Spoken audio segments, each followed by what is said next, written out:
নমস্কার বন্ধুরা, স্বাদে গন্ধে ভরপুরে সবাইকে স্বাগত। বেগুন খেতে অনেকেই পছন্দ করেন না।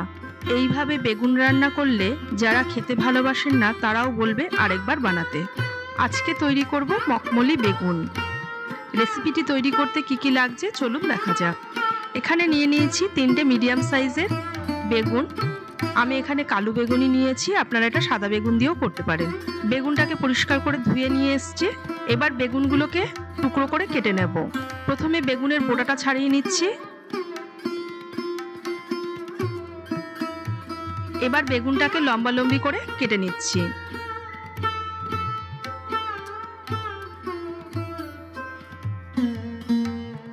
যেহেতু বেগুনটা একটু লম্বা তাই মধ্যিখান থেকে অর্ধেক করে নিচ্ছি, তাতে রান্নাটা করতে সুবিধা হবে। এইভাবে 3টে বেগুনই আমি কেটে নেব। বেগুনগুলো কাটা হয়ে গিয়েছে। এবার এর মধ্যে দিয়ে দিচ্ছি হাফ চামচ লবণ আর দেব অল্প পরিমাণে হলুদ। লবণ আর হলুদটা কাটার সঙ্গে সঙ্গেই বেগুনের মধ্যে মাখিয়ে দেব, না হলে বেগুনটা কালো হয়ে যাবে।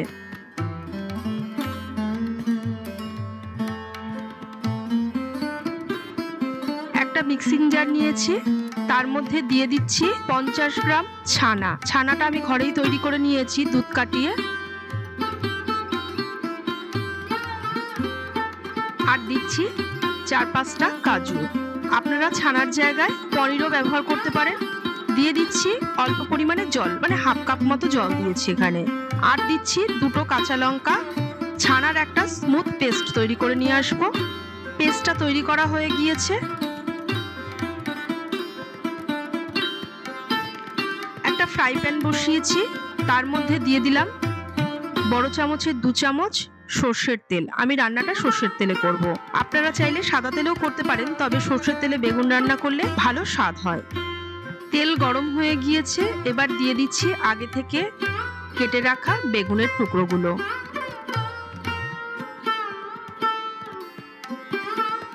মিডিয়াম ফ্লেমে বেগুনগুলোকে হালকা ভেজে নেব। খুব বেশি লাল করে ভাজার প্রয়োজন নেই। বেগুন ভাজতে খুব বেশি সময় লাগে না।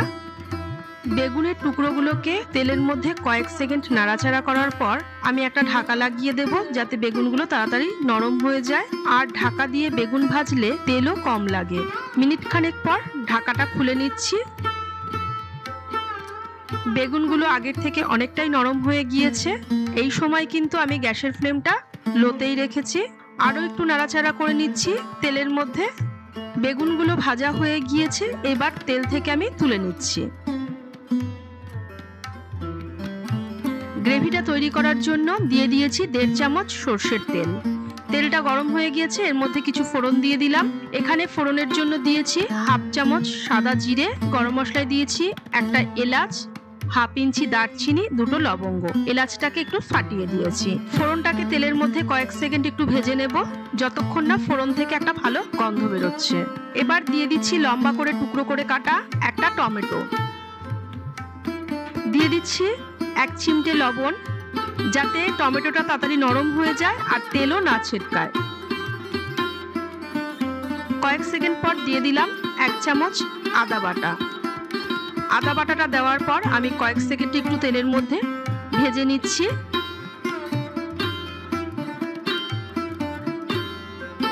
কয়েক সেকেন্ড আদাটা ভেজে নেওয়ার পর এবার দিয়ে দেব কিছু গুঁড়ো মশলা। দিয়ে দিলাম 1 চামচ হলুদ গুঁড়ো, 1 চামচ জিরে গুঁড়ো, 1.5 চামচ ধনে গুঁড়ো, 1 চামচ লাল লঙ্কার গুঁড়ো আর 1 চামচ কাশ্মীরি লঙ্কার গুঁড়ো। কাশ্মীরি লঙ্কার গুঁড়ো দিয়েছি, একটা ভালো কালার আসবে তরকারির মধ্যে। আর দিয়ে দিলাম অল্প পরিমাণে জল। সবকিছু দিয়ে একসঙ্গে ভালোভাবে আমি কষিয়ে নেব। জলটা দিলে গুঁড়ো মশলাগুলো পুড়ে যাবে না আর ভালোভাবে মশলাটা কষেও যাবে। এইভাবে মশলাটাকে আমি মিনিট 5 সময় ধরে কষিয়ে নেব, যতক্ষণ না মশলা থেকে কাঁচা গন্ধ চলে যাচ্ছে। মশলাটা কষানো হয়ে গিয়েছে, মশলা থেকে তেলও ছাড়ছে। এবার দিয়ে দিচ্ছি আগে থেকে তৈরি করে রাখা কাজু আর ছানার পেস্টটা। গ্যাসের ফ্লেমটা এই সময় আমি লো করে দিয়েছি, না হলে যেহেতু কাজু বাদাম আর ছানা দেওয়া আছে তাড়াতাড়ি নিচে ধরে যেতে পারে।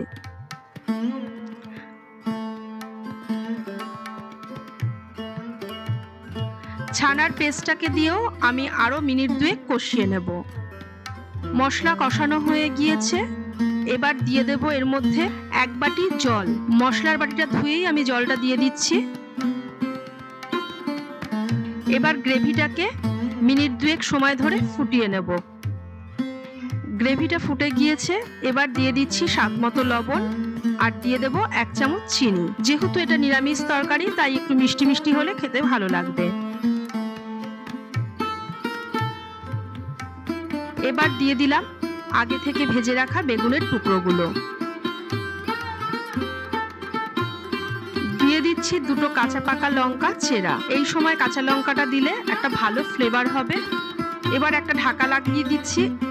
মিনিট খানেক পর ঢাকাটা খুলে নেব। এবার দিয়ে দিলাম 1 মুঠো ফ্রেশ ধনেপাতা। আপনাদের কাছে ধনেপাতা না থাকলে আপনারা নামাবার আগে 1 চামচ ঘি দিয়ে নামিয়ে নেবেন। রান্নাটা হয়ে গিয়েছে, এবার সার্ভ করে দিয়েছি। নিরামিষ যে কোনো দিনে আপনারা এই রান্নাটা করতে পারেন। এটা রুটি, পরোটা, লুচি, ভাত যে কোনো জিনিসের সঙ্গে খেতে পারেন। বাড়িতে একবার এইভাবে বানিয়ে দেখুন, আশা করি আপনাদের ভালো লাগবে। আমার দেওয়া রেসিপি আপনাদের ভালো লাগলে চ্যানেলটি সাবস্ক্রাইব ও শেয়ার করার অনুরোধ রইল।